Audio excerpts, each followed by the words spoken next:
శ్రీమాత్రే నమః. అందరికీ నమస్కారం అండి. ఈరోజు చిత్రా పౌర్ణమి. ఈ చిత్రా పౌర్ణమి రోజు అమ్మవారికి ఈ పాలు కొడాలతో అభిషేకం చేయాలని చెప్పేసి అన్ని కలశాలలో కూడా పాలునైతే నింపుకుని ఇలా కలశ రూపంలో ఆరాధించారు. ఈ ఆడవారందరూ కూడా అత్యంత భక్తి శ్రద్ధలతో ఈ పాలు కొడాలను అయితే సిద్ధం చేశారన్నమాట. అదే తలపైన పెట్టుకుని గుడి చుట్టూ 3 ప్రదక్షిణాలు చేస్తూ అమ్మవారికి అభిషేకం చేస్తూ ఉంటారన్నమాట. ఈ వీడియో ద్వారా అమ్మవారికి అభిషేకం మనం చూడొచ్చు అని చెప్పేసి ఈ వీడియో చేస్తున్నాను. మీరు అమ్మవారికి అభిషేకం చేసేది చూస్తూ ఉండండి. నేను ఇంతలోపులో చిత్రా పౌర్ణమి గురించి అయితే ఒక చిన్న కథనైతే వివరిస్తాను. సృష్టి మొదలైన వెంటనే ఒక్కొక్కరికి ఒక్కొక్క పదవిని ఇవ్వాలి అని చెప్పేసి పార్వతీ పరమేశ్వర్లు నిర్ణయించుకున్నారన్నమాట. ముందుగా యమధర్మరాజుని పిలిచి నీవు దండను విధించే బాధ్యతను తీసుకో అని చెప్పి యమధర్మరాజుకి చెప్పారన్నమాట. యమధర్మరాజుకి దండను విధించే బాధ్యతను అప్పగించారు. మరి దానికి సాక్ష్యం కావాలి కదా, పాపపుణ్యాలకి ఏ శిక్ష వేయాలో ఏంటో అని చెప్పేసి దానికి ఆ దండనికి ఒక బాధ్యతకి ఒక సాక్ష్యం కావాలని చెప్పేసి పార్వతీదేవికి ఇలా చెప్పారంట. ఒక చిత్ర రూపాన్ని అయితే చిత్రీకరించాలి, దానికి కావాల్సిన వస్తువులు తీసుకురమ్మని చెప్పి చిత్రపటాన్ని తెమ్మని చెప్పి పార్వతీదేవికి పరమేశ్వరుడు అయితే చెప్పారన్నమాట.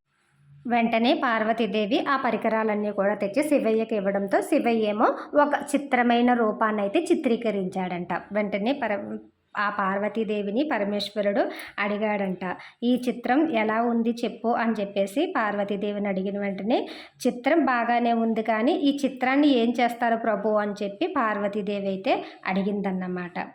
అప్పుడు పరమేశ్వరుడు పార్వతీదేవితో ఇలా చెప్తున్నాడంట, నువ్వు సృష్టించిన విఘ్నేశ్వరుడిని నేను తలను ఖండించిన తర్వాత ఏనుగు తలని అమర్చాను. తర్వాత సుబ్రహ్మణ్యుడిని నా 3వ నేత్ర శక్తితో సృష్టించాను. నీ శక్తితో సుబ్రహ్మణ్యేశ్వర స్వామిని 6 ముఖంగా ఆయనకి శక్తిని నింపి ఆయన్ని కీర్తించావు. ఈ చిత్రాన్ని కూడా నీ చల్లని కరుణ చూపులతో చూసినంత మాత్రం చేత ఈ చిత్రం కూడా ఖ్యాంతి పడతాడన్నమాట. ఈరోజు ఆదివారం సూర్యబలం పెరగడం వల్ల బుద్ధి బలం కూడా బాగా పెరుగుతుంది. లెక్కలు అనుకూలంగా వేస్తాడు. చిత్రామాసంలో సూర్యుడికి అధికమైన బలం పెరుగుతుంది. చిత్రామాసంలో చిత్రా నక్షత్రం కన్యారాశి వారికి అయితే ఈ కన్యారాశిలో పుట్టిన వారికి లెక్కలు అనుకూలంగా అత్యంత ఉన్నతమైన స్థితిలో ఉండగలుగుతారు. కాబట్టి ఓ దేవి, ఈ కన్యారాశిలో పౌర్ణమి రోజు చిత్రా నక్షత్రం చిత్రామాసంలో నీకు ఇష్టమైన పౌర్ణమి రోజు కనుక మంచి లగ్నం కనుక నీవు ఆ చిత్రాన్ని పేరు పెట్టి పిలువు అని చెప్పి పార్వతీకి పరమేశ్వరుడైతే చెప్పాడట. పార్వతీదేవి పౌర్ణమి రోజు శివుడు చిత్రించిన రూపాన్ని ఆమె విశాలమైన కరుణతో కలిగిన చూపుతో ఆ చిత్రాన్ని అయితే చూసిందంట. కొంచెం సేపటికి ఆ చిత్రం రూపంగా మారి శివపార్వతులకు నమస్కరించిందంట. శివపార్వతులు ఆశీర్వదించి ఈ రోజు నుంచి నీ పేరు చిత్రగుప్తుడు అని, ఈ రోజు నుంచి నీవు చిరంజీవిగా వర్ధిల్లాలి అంటూ ఆశీర్వదించారట. అలాగే భూలోకంలో తల్లి గర్భంలో పుట్టిన వెంటనే జీవరాశులందరికీ పాపపుణ్యాలు లెక్కించి తాళపత్రాలలో లెక్కించు అని శివపార్వతులు ఆదేశించారంట చిత్రగుప్తుల వారికి. ఏ రోజు ఏ పుణ్యం చేశారో అది మాత్రం కట్టలు కట్టు అని చెప్పి చెప్పారన్నమాట. పాపం చేసింది మాత్రం లెక్కించి వదిలేయి, భూలోకంలో వారి కర్మ వారే అనుభవించడానికి దండన విధించాలి అని చెప్పేసి చిత్రగుప్తుల వారికి అయితే చెప్పారన్నమాట.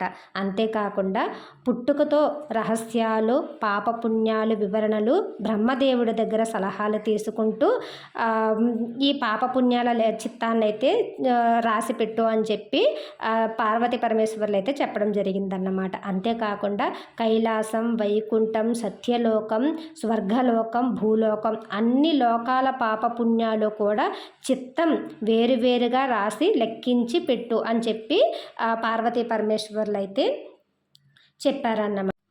యమధర్మరాజు వేసే శిక్షలకు ఒక సాక్ష్యం కావాలని చెప్పేసి ఇలా పార్వతీ పరమేశ్వర్లు ఇరువురు కూడా ఒక చిత్రాన్ని చిత్రీకరించి ఆ చిత్రానికి రూపం వేసి ఆ రూపానికి చిత్రగుప్తుడు అనే నామకరణం చేసి పాపపుణ్యాలను లెక్కించే ఒక వ్యక్తిగా ఈ చిత్రామాసంలో చిత్రా పౌర్ణమి రోజు సృష్టించడం జరిగిందన్నమాట. అందుకే ఈ చిత్రా పౌర్ణమి రోజు ఇంత విశిష్టమైన రోజు అని చెప్పేసి చాలా అత్యంత భక్తి శ్రద్ధలతో ఈ చిత్ర పౌర్ణమి రోజైతే వేడుకలు జరిపిస్తారన్నమాట. అంతేకాకుండా అరుణాచలంలో కూడా పార్వతీ పరమేశ్వర్లు ఇద్దరికీ కూడా అభిషేకాలు చేస్తూ, గిరి ప్రదక్షిణం చేస్తూ అత్యంత భక్తి శ్రద్ధలతో ఈ చిత్ర పౌర్ణమి రోజు వేడుకలైతే జరిపిస్తారన్నమాట.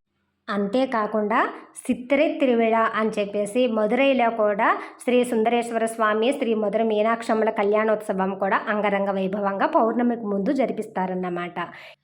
ఈ చిత్ర పౌర్ణమి రోజు మహిళలందరూ కూడా కలశాలతో అమ్మకి పాలాభిషేకం చేసి ఇదిగో ఇలా చక్కగా అన్నదానాలు అవి తయారు చేస్తూ, అన్నదానం చేస్తూ ఈ చిత్ర పౌర్ణమి వేడుకలైతే ఇలా జరిపించారన్నమాట. నాకు తెలిసినంత వరకు చిత్ర పౌర్ణమి విశిష్టత అయితే చెప్పానండి. అమ్మ గురించి ఎంత చెప్పినా నాకు తక్కువగానే ఉంటుంది. అందుకే నేను ఎప్పుడూ చెప్తూనే ఉంటాను. అమ్మతో నా అనుబంధం, అమ్మ సేవకి నా జన్మధన్యం, అమ్మ పాదాలకు సర్వం అంకితం. శ్రీమాత్రే నమః.